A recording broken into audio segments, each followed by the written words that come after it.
Okay, let's go. So, students, aspiring students, faculty members, I am Amlesh Kanekar, the Director of Academic Programs at the Meghnad Desai Academy of Economics. Thank you very much for attending today's session. I'll first introduce Dr. Tushar Poddar. Dr. Tushar Poddar is the founding director of the Meghnad Academy. He's also the head of our academic board. So I'm going to call in Tushar so that he'll introduce Thomas to us, and I'll also moderate the questions and answers at the end. So Tushar, over to you. Thank you everyone. Thanks everyone for joining in. It gives me great pleasure to introduce our speaker today. He is a managing director and geopolitical strategist at Wellington Management. Now, I know a lot of you don't know Wellington Management. It is one of the largest investment firms globally with 1.4 trillion assets under management. That's 1.4 trillion. And our speaker today runs geopolitical strategy within the firm. He speaks to all our clients as well as investors. He really shapes investment decisions based on geopolitics. He comes with an impeccable background. Before joining Wellington, he was a journalist, a writer, a producer, an editor who was focused on global business, economics, and politics. He has worked with CNN and CNN International, both in New York and London. He has worked at the Global Post, and he has worked with Time Inc. So his credentials are impeccable. He has a master's in international relations from the University of Chicago and a BA in English from Michigan State University. More importantly, he is one of the best people I know on geopolitical strategy. He spends a lot of time meeting the best brains in the world, distilling knowledge. He was recently in Brussels meeting with NATO, Russian, EU, and US officials. And he brings with him a wealth of knowledge, which I think this audience will really appreciate. Most importantly, he brings a view of the outside world on geopolitics. So you're going to hear from somebody who actually delves in it on a day-to-day basis, but looks at it from an outside India perspective. So you get the foreign perspective, really. And that is why this is so exciting a time for me. He's also a very dear personal friend. So welcome to the Academy, and let me introduce you to Thomas Mucha. Tushar, thank you so much for that wonderful introduction, and it's a pleasure and a real honor to be here today. So what I thought I would do, given the state of the world, is to first of all give you sort of a framework for how I think about geopolitics, so you can apply your own thinking to these great changes that are happening in the world.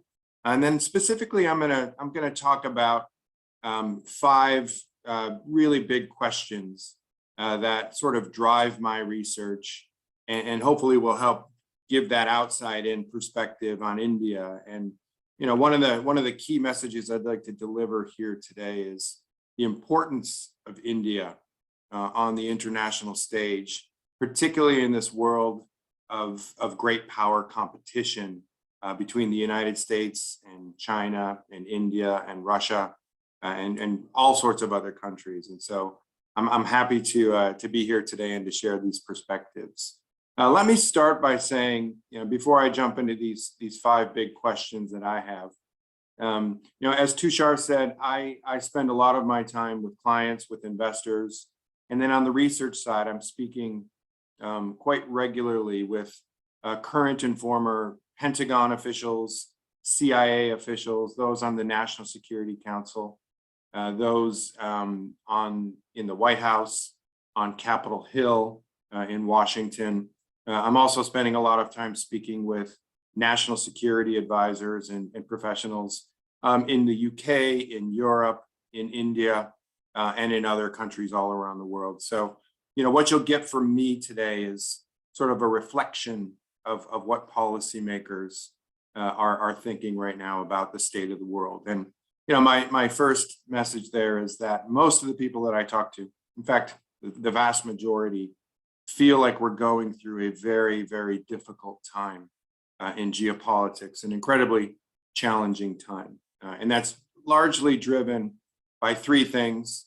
That's the shifting world order and the changing relationships, driven a lot by China's rise, but also India's rise, and how the international order is shifting there.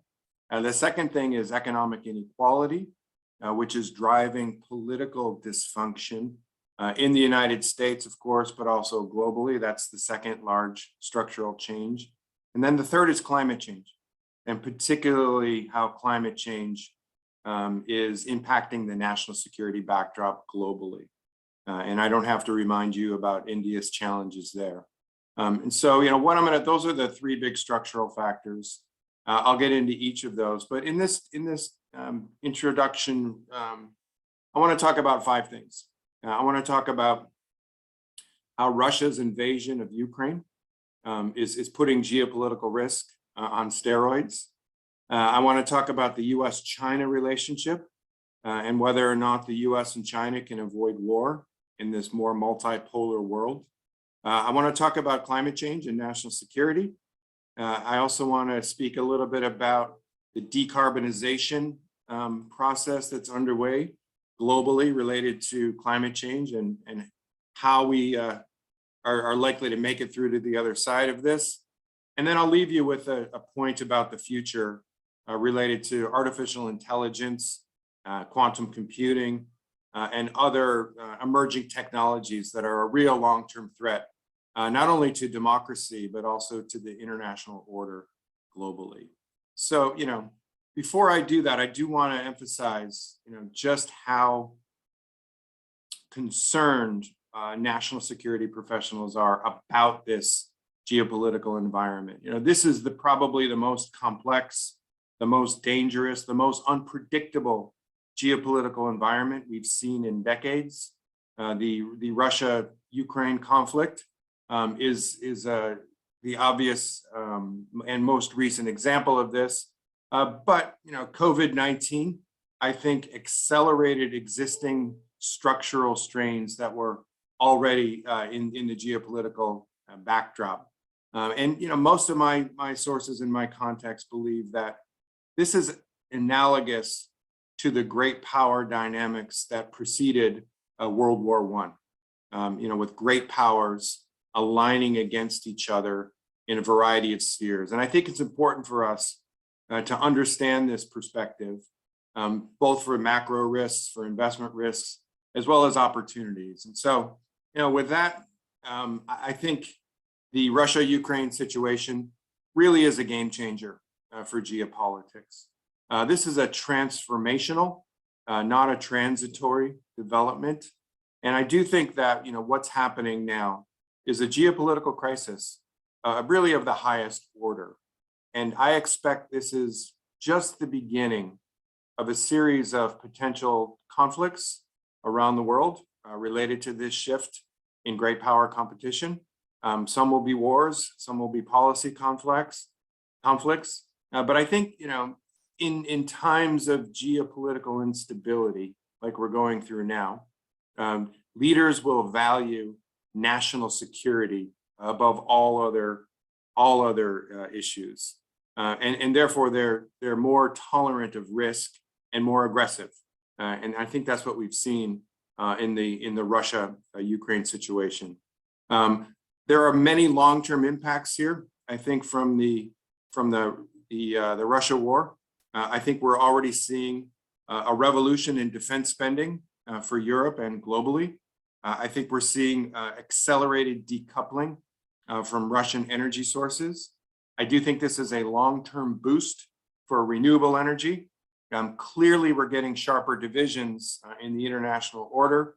And then from a macro and strategic perspective, I think we're going to get an accelerated focus on industries that are deemed strategic in great power competition. And these are the types of industries that are really at the heart of shifting military doctrines in the United States, in China, in India, in Russia, a real focus on high tech, a real focus on advanced technologies and communications, and a real focus on the militarization of space as well as traditional defense and high-end manufacturing. Again, artificial intelligence and quantum plays a role here because it's likely to be game-changing for military power. But there is a big shift going on in the geopolitical backdrop that's focused on strategic sectors. And so the private sector is having a much bigger role here. And then I also think that this emerging narrative from the Biden administration that's, sees the world splitting up into democracies versus autocracies really is a key narrative that's picking up a lot more salience in Europe and globally. And of course, India, as the world's largest democracy, clearly has a role to play here, and we can discuss that in the Q&A section. But I do think that elevated geopolitical risk is the new normal. This is a different world that we're all going to have to be navigating through, not only for the next year or two, but really for the next couple of decades.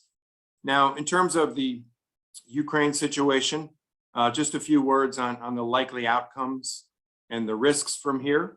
The first point I would make is that war is unpredictable. There is a wide distribution of potential outcomes here. Wars tend to veer towards the increasingly violent and the increasingly unpredictable.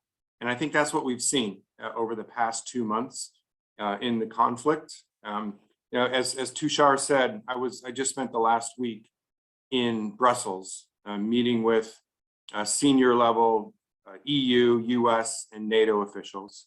And I was struck by just how much this conflict has changed the policy backdrop in Brussels, and specifically how it's changed the relationship between the United States, the European Union, and also with democracies more broadly. And I think this is going to be a long-running trend in geopolitics. As I said, this acceleration of democracies versus autocracies really is the foundational principle that policymakers are using right now to see the world.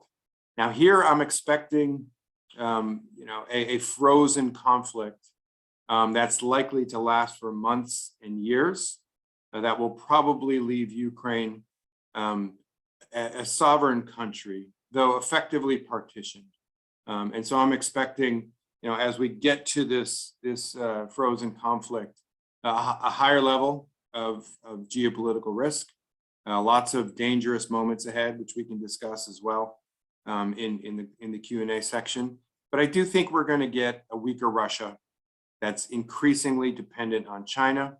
I think we'll get a stronger, more focused, and a larger NATO, and then persistent friction between Moscow and the West, including the risks of cyber attacks, kinetic warfare, and even potentially the use of weapons of mass destruction.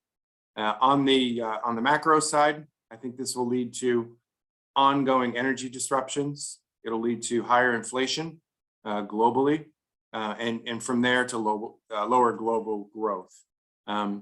The key concern beyond just macroeconomics and geopolitics, of course, are the global food supply challenges that this conflict is already beginning to create, given the importance of Ukraine and Russia's agricultural exports.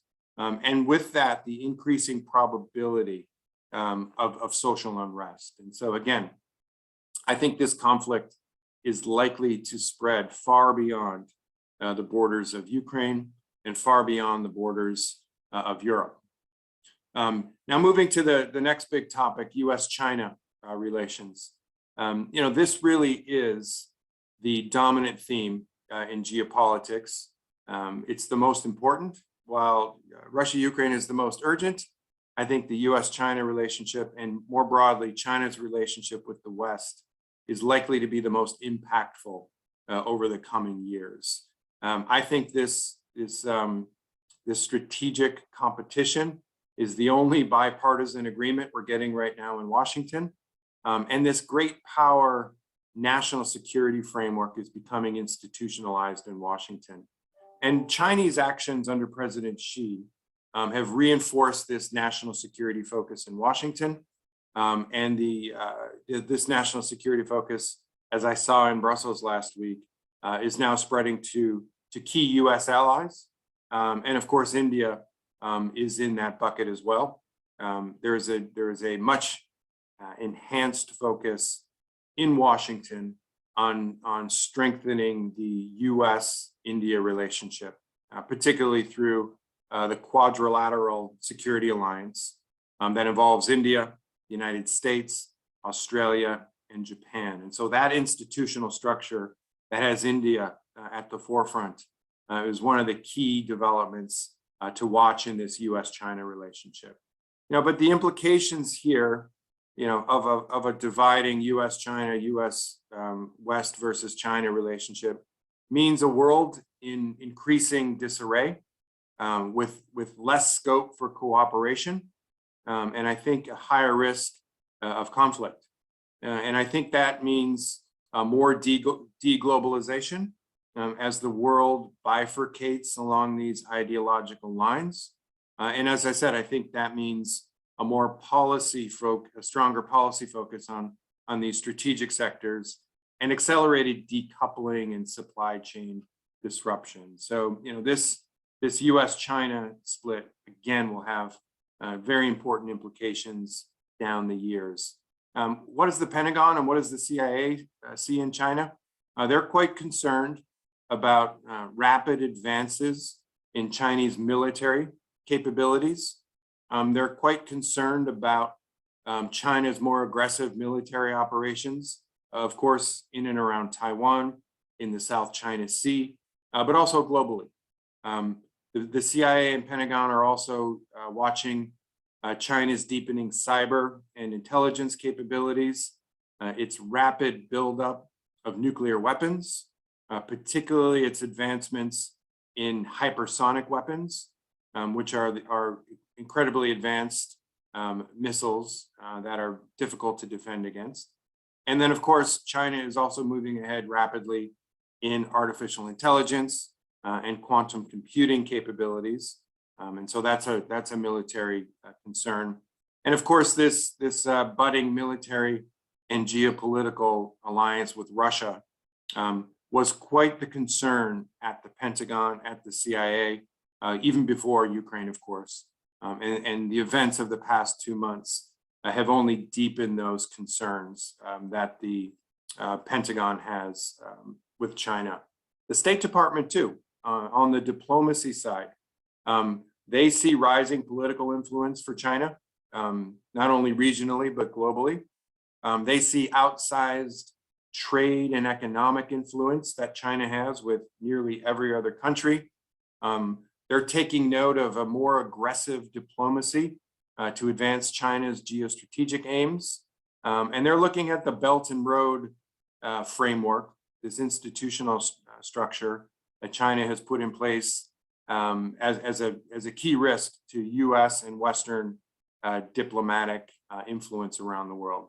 And of course, all of this is leading to this deepening autocracy versus democracy narrative. So in terms of the key US-China geopolitical risks that I'm watching right now, obviously Taiwan is a major concern. As I said, the South and East China Sea, where there's a lot of increased military activity, North Korea and its continuing attempts to develop its own nuclear weapons program, and then ongoing cyber attacks. That is a major concern and part of this new normal of great power relations. And then whatever happens in the Russia-Ukraine fallout, particularly China's behavior towards Russia. These are the key areas that I think we need to be following closely right now. The next thing I want to get on the plate here is this intersection between climate change and national security. And I do think this is, mostly underappreciated by markets. But from the geopolitical perspective, in addition to this great power competition, these wars that we're seeing in Ukraine and potentially elsewhere, I do think climate change is likely to be the most important long-term factor in the future of geopolitical stability. It's really a megatrend that's now merging with great power competition. It's already here for large parts of the world, including India. And this crisis is already here for the Pentagon. And the Pentagon has named climate change as an existential threat to U.S. national security. It sees it as a threat multiplier that further complicates this geopolitical backdrop. It's already deepening national security challenges, particularly in Africa, in the Middle East, with Syria, with Yemen, but also closer to the United States, in Central America and in South America. And that's because it's hitting equatorial regions and the tropics hardest. And these are the countries that are likely to have the biggest institutional challenges when it comes to managing the challenges of climate change from the national security perspective. And what the Pentagon is quite concerned about is as climate change continues, we're likely to see more climate migration, water scarcity issues, resource conflicts between countries over water, arable land, agricultural disruption, food and fishing stock disruptions. And we're also likely to see increased disease vectors, even more pandemics. And then as this continues, the likelihood of more failed states, more political extremism, more domestic political instability, as well as new areas of geopolitical competition. The Pentagon is paying a lot of attention these days to the Arctic, where melting ice and glaciers is creating new trade routes and new areas of geopolitical competition. And so, all of these things taken together really has the Pentagon quite concerned. But at the same time, militaries are also being hit by climate change. 2/3 of US military bases have already been impacted by climate change. And that includes some of the most important military infrastructure in the United States. Norfolk Naval Station, the world's largest naval base, Marine Base Camp Lejeune in North Carolina has been devastated by hurricanes. The Tyndall Air Force Base in Florida, which houses the F-22 combat aircraft wing, also hit by hurricanes. And then the Pentagon has seen a 60% increase in heat-related illnesses among troops. And so, climate change is impacting the national security backdrop from two ways. It's making this destabilized world even more unstable, and it's limiting the ability of militaries to respond to it. And so, I do think this is a very important piece of the geopolitical backdrop. Let me say two more big things before we open it up to questions. The first is related to climate change. And my big question that I have is about decarbonization and how stable this process is likely to be, and can we make it through to the other side without too much upheaval and conflict? And I do think this is an open question. I don't think this will be a smooth transition for policy reasons, for societal reasons, and for geopolitical reasons. And the big point I'd like to make here is that great power competition, I think, means less climate coordination among the key emitters of CO2. And that's because the four largest emitters of CO2 are the United States, China, India, and Russia. Those are the four countries that are driving great power competition. And as long as these countries are competing geopolitically, I think it makes it that much harder for these key CO2 emitters to coordinate on climate. And I think the Ukraine war is a painful illustration of this fossil fuel dependence that countries currently have on Russia. And looking beyond that, climate change is an existential threat for the Middle East and for other oil producers globally. Meanwhile, decarbonization runs through China, given China's supply chain dominance in green technologies. And it also means deepening competition for the rare earth minerals and metals that are necessary for this decarbonization transition. And so, while the world is certainly focused on decarbonization and the need for this, I do think all of these reasons mean that it's likely to create even more instability on the geopolitical backdrop. And so we can talk about that as well. And then lastly, one more long-term trend that I think is really important to the future geopolitical backdrop, and that's this move towards artificial intelligence and automation, and the risks that this poses to democracies, not only in the United States and Western Europe, but of course in India as well. And I do think that this move towards automation and this move towards artificial intelligence is likely to create even more economic inequality globally. And that's likely to push more societal and economic disruption. I think that's likely to manifest in increasing political polarization among continuing questions about the viability, particularly in the United States, of political institutions.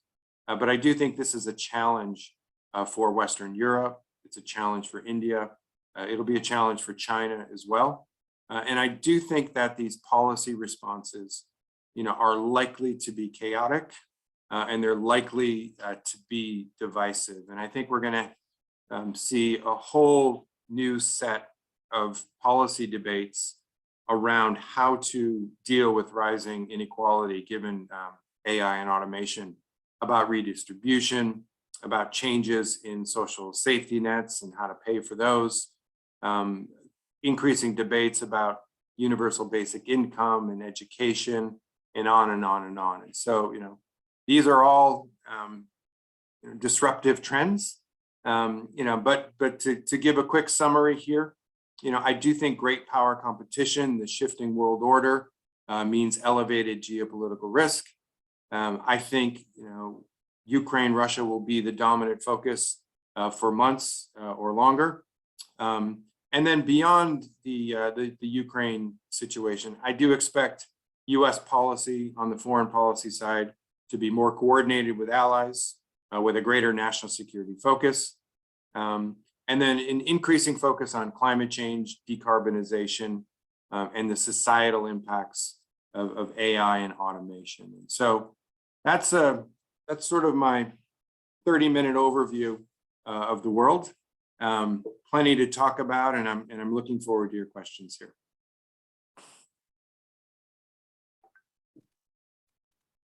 Yeah.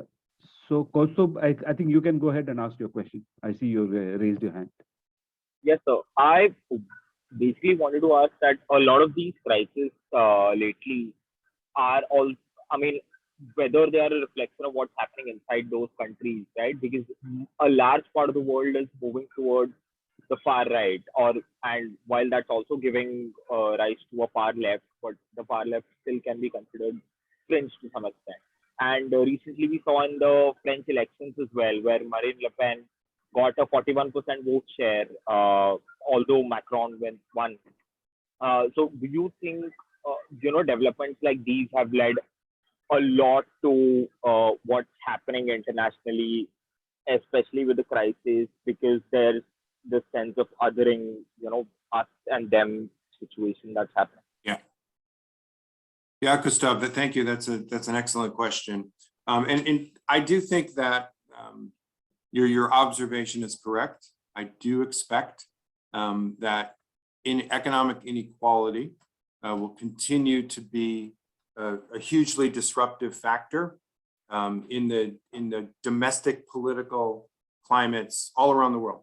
And this obviously predated the COVID crisis. I think we've had rising inequality in the United States and in Western Europe to some extent, really for the past 40 years. And I think that has led to this ongoing decline in confidence in political institutions all around the world. And that was happening long before COVID. That's what gave us Brexit. That's what gave us Donald Trump. That's what gave us the rise of far right and also some far left parties, more politics on the extremes.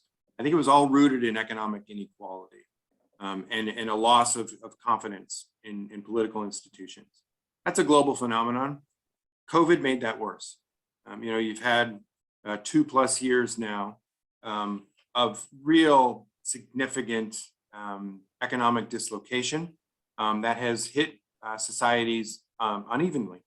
And I think one of the factors in the Le Pen situation that you pointed to is that domestic politics will be driven by inequality. And I think these far right and far left and extremist politicians can claim that they can deliver change. And voters all around the world want change. And it's difficult for centrist candidates to succeed. And I do think that the Russia-Ukraine situation is another potential flashpoint here because it is creating persistent inflation on the energy side, but particularly on the food side. And there is a historic correlation between higher food prices, higher inflation in general, but particularly in food prices, between that and revolution. We saw it in the Arab Spring, but this goes back all throughout history. Rising food prices was a factor in the French Revolution in 1789, and really all throughout human history. And so I'm quite concerned that the Russia-Ukraine disruptions will continue to reverberate and will continue to lead to more political surprises all around the world as rising prices and other issues help the far right parties and the far left parties.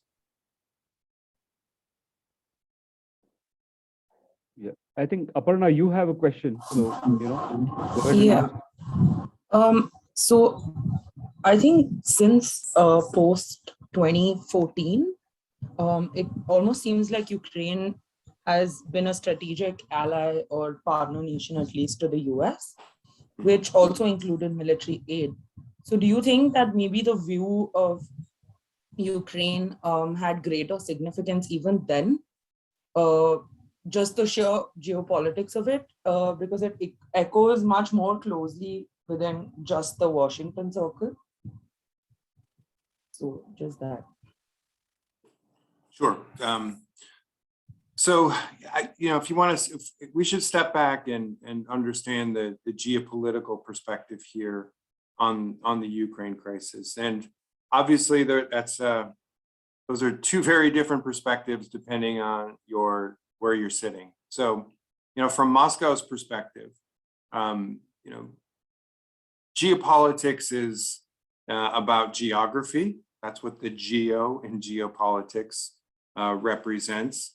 And from Russia's perspective, its main geopolitical concern has always been invasion through Western Europe. There's a very flat invasion plain that Russia has been invaded by multiple times over the centuries, from Napoleon to World War II. And so that means Russia's geopolitical imperative is to create a buffer zone between itself and what it perceives to be the biggest geopolitical threat, which is Western Europe. And so the developments in Ukraine, specifically Ukraine's drift towards the West economically and politically, from Russia's perspective, became a real geopolitical risk.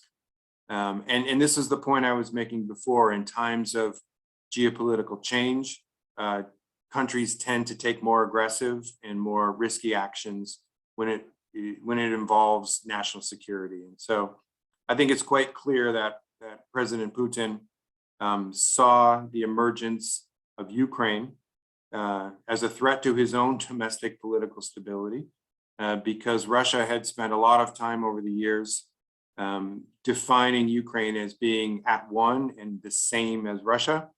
But the problem with that argument is Ukraine was succeeding in a democracy and succeeding economically, and that was a model that was too much for President Putin to accept. And so, that domestic political factor combined with this geopolitical impulse to create buffer zones, to me, led to this conflict. Now, on the other side of it, all is the NATO equation, and NATO's historic purpose was to band together in a defensive alliance to push back on Russia. And so the continued expansion of NATO was again seen from the Russian perspective as a threat, and from the Western perspective was seen as a defensive alliance. And so these are structural issues that have built up over decades that I think have exploded into the biggest conflict in Europe since World War II. And again, I think it's going to lead to even more friction, more changes at the structural level, a larger NATO, a more enhanced NATO, and real significant challenges for the Russian economy going forward. But again, it's these geopolitical imperatives that both sides have that are fueling the conflict, and I think will continue to fuel the conflict.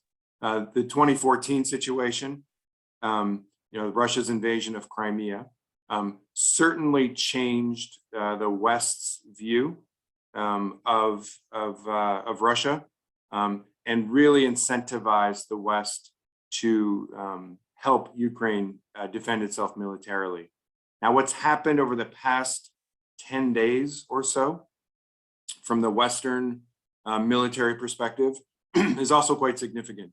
And there's been a change in policy from NATO, given the performance of the Russian military thus far in this conflict.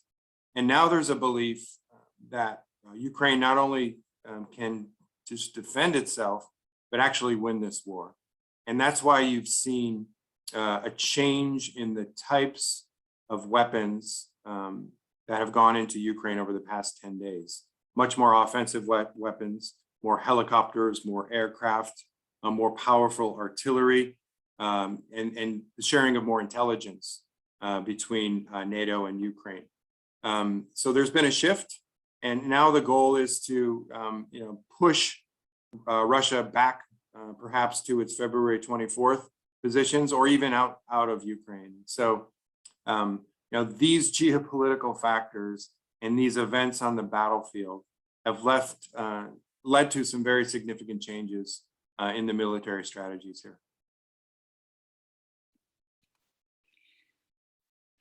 Thomas, maybe I can ask you one while students are still thinking about questions. Sure. India, it has not taken an anti-Russia position. It has continued to trade and get oil and other stuff. And in some ways it's condoned the war. It has not sort of come out against it. What's the feeling in Washington and in Brussels and in the Pentagon and CIA and White House about India's role in this, and why have we not seen more pressure on India, which is clearly benefiting from a lot of US largesse to do more? Tushar, that's the right question. That's a very important question. I would say a couple of things. First, there is some degree of frustration that India has not been more public in its support for Ukraine. But there's also an understanding here of India's historic relations with Russia and obviously with the Soviet Union prior to that. And it wasn't an accident that senior level officials from the United States, from the UK, and China all visited India at the start of the war here. So clearly India and India's position has the attention of great powers. Longer term, I think US officials, the White House, Pentagon, CIA, are confident that India will be a staunch ally of the West. And their thinking is that India is currently dependent on Russia, not only for food and energy, but from a national security perspective on military wear that comes from Russia. And the view from the Pentagon, and this is the result of the long-standing national security ties that India had with the Soviet Union and then later Russia. India still gets a significant amount of its military wares from Russia. I think the view from the Pentagon is that is likely to shift, particularly, as I said before, that India is a key partner in this Quad strategic alliance. And the Quad to me is a significant geopolitical development because it's institutionalizing the military and then therefore the economic and political relationship between the United States, Japan, India, and Australia. And if you look at the military weaponry that the West has, it is in India's strong national security incentive to upgrade its military equipment away from Russia and towards the military equipment that is used by the United States, Japan, and Australia. There's a strategic need for what's known as interoperability. And so, that is likely to push India towards much more modern and much more effective military equipment. And one of the impacts here of the Ukraine conflict is it's showing the weaknesses of Russian military capability, but also Russian military equipment. And so it's the view of most diplomats that I talk to that India will slide more into the West's corner, while maintaining its own strategic, independence, of course. But that's because India's biggest long-term strategic challenger is China, for a variety of historical reasons. And if this democracy versus autocracy argument deepens, India is the world's largest democracy and is an important, hugely important democracy around the world. And combined with this institutional arrangement of the Quad, and think of the Quad as the NATO for Asia, where NATO was designed to contain the Soviets. The Quad is really designed to contain and moderate Chinese military actions in Asia. The longer that goes on, I think the closer India draws itself to the West. So there's some frustration in Washington towards India, but I think there's a realization that this is going to take time, and at the end of the day, this will go the way of democracies. Thomas, our student Ishita Bansal, she really has a corollary question, I think, on what you said about NATO. I think she's trying to provoke you. So let's look at this, okay? So she says, while there's no doubt that what's going on in Ukraine is an act of extreme barbarity, effectively she's asking, post the demise of the Soviet Union, why should NATO expand at all? I think this goes towards what Professor John Mearsheimer from your alma mater has said, that why should this happen at all? I mean, maybe this is the root cause, is it? So go ahead.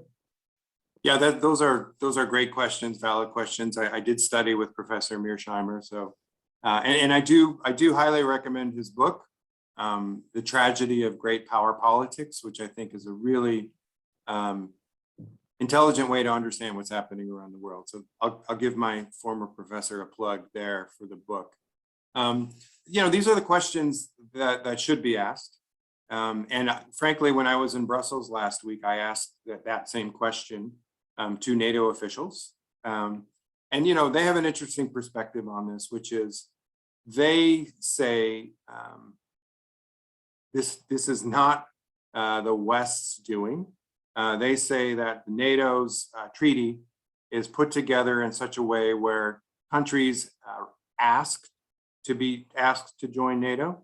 And then there's a process that goes through that it has to go through, and it's a very long process. And so NATO expansion from their perspective came about because countries asked to be in the alliance. And so why did they ask to be in the alliance? Because they felt threatened by Russia.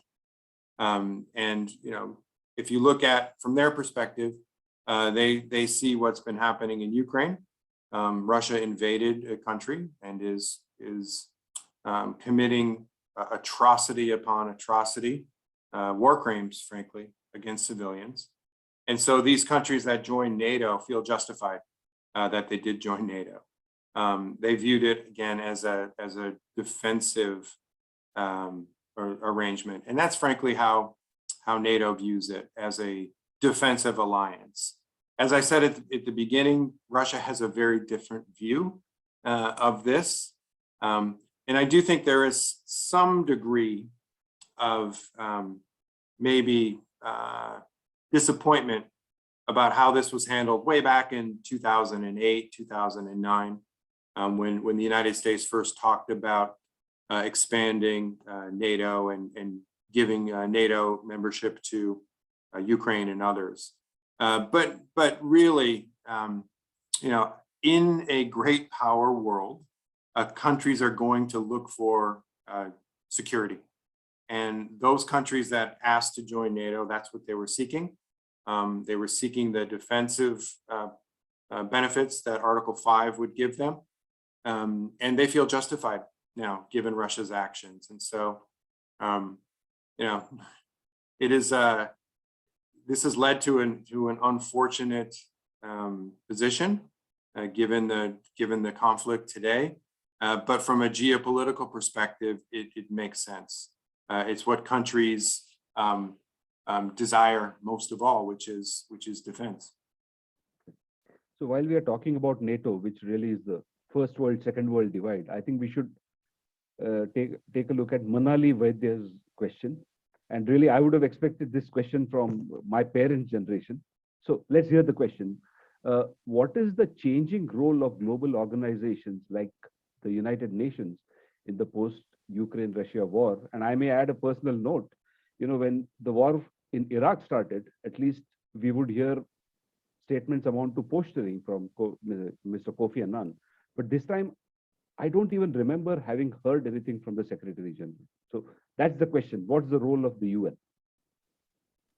Yeah, I think it's a decreasing role, and it's been proven to be a highly ineffective international organization. And the reason for that, I think, is that the way that the United Nations is structured gives greater power to the permanent members of the National Security Council, two of which happen to be China and Russia.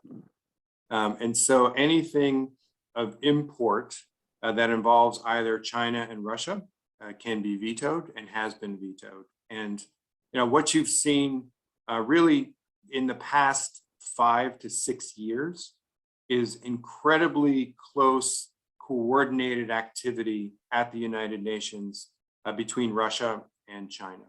And so I think the way that the United Nations Security Council was structured after World War II has limited its ability to be effective, particularly when great powers are on opposite sides of issues, which clearly is the case here in Ukraine.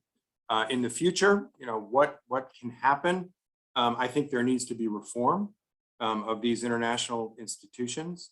And essentially, one of the key problems or key challenges is as China continues to exert more geopolitical influence, as India continues to grow and exert more geopolitical influence, I think these international institutions will have to evolve. They will have to reform to give new countries more voice. And that is a very difficult process because, economic and military and geopolitical power is a difficult thing to share, as Professor Mearsheimer would point out. And so, but I do think that, more broadly speaking, these global institutions need to reform, and they need to reflect the rising influence and rising power of China and India as well. Yeah, I think that's so true, because I remember from my parents' generation, and at least in India, because of the entire non-aligned thing, the UN was spoken of as an organization that really mattered. And from my generation onwards, I think, it's a shame nobody even talks about the UN. You're right. I think that needs to change. I don't think we can write them off. I agree, and I think it remains an important tool for, the UN does a lot of good things with hunger, with poverty, with lower level issues. But when it comes to conflict between great powers, the structure of the organization limits cooperation. Yeah, the UN also does a great job, and I have seen this from close quarters, at democratic advocacy in countries like India. That's not very visible to people because it doesn't make headlines, but I think they are alive and kicking on such fronts. Agreed. Okay, Svetlana Fernandez, one of my dear students. I like her question because it's trying to move us away from Ukraine and Russia, because, there's the rest of the world to talk about. Yes. So, and great question. She says, everybody's aware of China's increased investment in places like Sri Lanka, Africa, etc. So she's asking, when, for example, China goes into countries in Africa, what's the harm good proportion? Is it a hindrance or a boon? And how do these small countries balance the goal of development with a possible decline of sovereignty? Yeah, these are very important questions. And let me give it from the U.S. policymaker perspective first, which is, I think the U.S. understands that China is trying to exert its economic influence to its own geostrategic benefit, and that's why the U.S. and in good portions of Western Europe and India, and frankly, view the Belt and Road Initiative with such alarm, because the Belt and Road Initiative is designed to link China's economy and China's growth with countries all around the world. And with those linkages comes increased geopolitical influence. And in particular, from India's perspective, if you look at the specific investments that China has made as a part of Belt and Road in ports and in other key strategic areas that naval bases, military bases, ports, you can see that they're, in one case, encircling India from a geostrategic perspective, with investments in Pakistan and investments in Sri Lanka and elsewhere. And so there's a geostrategic concern here about Belt and Road. And the same thing is true in Africa with regard to access to, in particular, rare earth minerals and other critical components. And then recently, China has done the same thing in the United States backyard, making strategic investments in Colombia, in Venezuela, in Panama, in Chile, and elsewhere in what the U.S. considers its backyard. And so, my main point would be that these types of investments cannot be divorced from the larger geopolitical implications. And these are taken extremely seriously in Washington, and I do think there's an acknowledgement in D.C. That the 4 years of the Trump administration set the United States back on this front. The State Department was pretty well gutted when President Trump was elected. And the State Department is now in the process of rebuilding, rehiring, and refocusing on this type of diplomacy in these highly competitive parts of the world. And so, the U.S. is pushing hard in these areas, but I do think that they are feeling the heat from China's more aggressive wolf warrior diplomacy, because it gets to the heart of the matter, which is increasing geopolitical advantage around the world. And most countries don't want to choose between the United States and China. Most want to, maintain independence. A lot will try to do that, but I do think that war in particular has a way of clarifying policymaker priorities. And so I do think most countries will have to tilt one way or the other. And that's what we're seeing.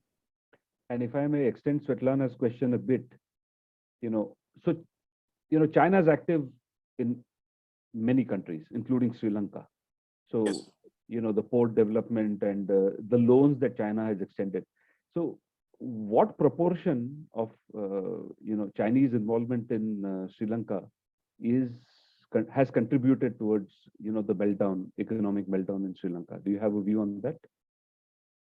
So what you hear a lot about from China critics in the United States and elsewhere is that they're using these types of arrangements to create debts and then to seize control of these assets. Mm-hmm. And one of the things that hasn't worked for China so far on Belt and Road is they are suffering politically as a result of these deals. It was a big issue in Malaysia 2 or 3 years ago in the campaign there. And simply put, it's that China hasn't been successful in demonstrating the domestic economic benefits to these Belt and Road deals. In fact, they haven't created massive job increases in these countries. So these investments have led mostly to pet projects, and that didn't have a lot of knock-on economic impacts. And so the political impacts that China was looking for haven't come. That's not to say that they won't in the future. And I do think China is learning from this. But clearly these deals have created domestic political friction, not only in Sri Lanka, but in lots of other countries. And so again, this is on China to manage this better if it wants to reap the geostrategic impacts of this. Mm-hmm. So Thomas, how are we doing on time? Because I'm seeing the questions are steadily coming in, and at 3 minutes per question, we are already going to need another 15 to 20 minutes. So it's up to you. How are you doing on time? Well, let's see. I can do about 10 more minutes.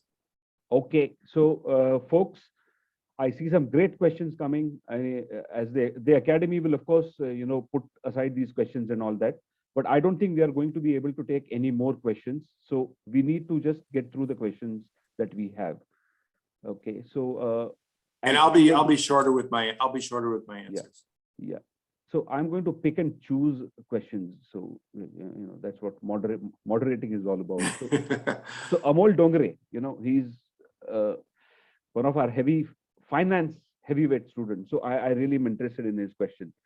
Okay. So he's asking, why isn't the US, I guess he means first world countries, not bailing out countries like Sri Lanka, African countries, etc., which have been trapped under China's debt trap. So this is, I think, it can help Quad strengthen its foothold in such areas while giving access to ports, military bases, etc. I think that's a brilliant question.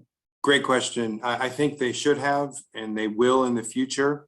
But as I said before, I think the State Department was depleted, and the focus has been on China entirely, and now on Russia. And so there's limited time, there's limited resources, there's limited capacity. I think the United States has focused on the big picture stuff but is increasingly focused on the smaller issues like this, because it relates so importantly to great power competition. Okay. Ritika Agarwal, again, a very relevant question. It's about the price of crude oil. So Yeah. she says, we know that the war has led to an increase in the price of crude oil. From an India perspective, it's a matter of concern because we are a huge net importer. How long will the crude oil prices stay high? Or I guess it's another way of asking, when can we expect some relief? So a couple of things. One, it will depend on the length of the war. The longer the war goes on, the longer the disruptions to the agricultural exports will happen. Unfortunately, I have a view that I think the war is going to last a longer, and I think the commodities impact will continue. The second piece of this is that there are lots of supply constraints in commodities, not only in food, but particularly in energy. And my colleagues on our commodities team here keep pointing to underinvestment that has happened over the past 5 to 10 years in a lot of these areas, including food production. So we're coming at this from a structural disadvantage on the supply side. There has been a lack of investment across commodities. And so I'm quite concerned that this is likely to persist for longer than most people anticipate. Okay. Sumiran Garu is asking what I think is an extremely Indian question. So I think this question is coming more from the point of view of being from a non-first world country. Sure. And I sense a slight vehemence behind this question. Let's take a look at it.